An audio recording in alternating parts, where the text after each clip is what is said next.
बालेगुड़ा दंडपदर स्थित आदर्श विद्यालय तृतीय वार्षिक उत्सव पालित।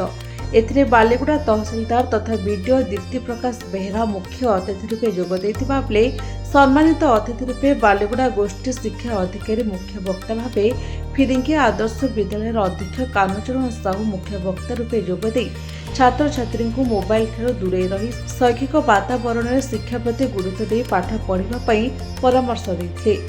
विभिन्न प्रतियोगिता कृतित्व हासिल कर छात्र छात्री को अतिथिगण पुरस्कृत करते। बालेगुड़ा आदर्श विद्यालय अध्यक्ष इतिश्री साहू कार्यक्रमटी परिचालना करते। द्वितीय पर्यायर छात्र छात्री द्वारा सांस्कृतिक कार्यक्रम परिवेशित होता।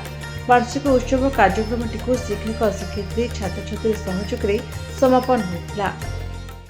ओडिशा आदर्श विद्यालय बालीगुड़ा ठारे जो एनुअल फंक्शन आज आयोजन कर समस्त पिला माने वर्ष जाकर परिश्रम जहाँ भी करते जो तार रिकग्निशन पाई पिला माने निजर अन्य पाठपढ़ा सह अन्य एक्टिविटीज भाव जो पराकाष्ठा अच्छे से देखते आम विद्यालय जो यही अंचल पिला माने बहु उपकृत होती दशम और द्वादश श्रेणी में सीबीएसई और इंग्राजी माध्यम शिक्षा लाभ कर आगक किभली भाव में अन्य पिला सहित राज्यर अन्य कोर्स कि अन्य इंस्टीट्यूट ना लिखे विद्यालय तथा आम अंचल नाम रखिपारी एनुअल फंक्शन रे से माने रिकग्निशन पाई आगक से चेष्टा से जारी रखिए।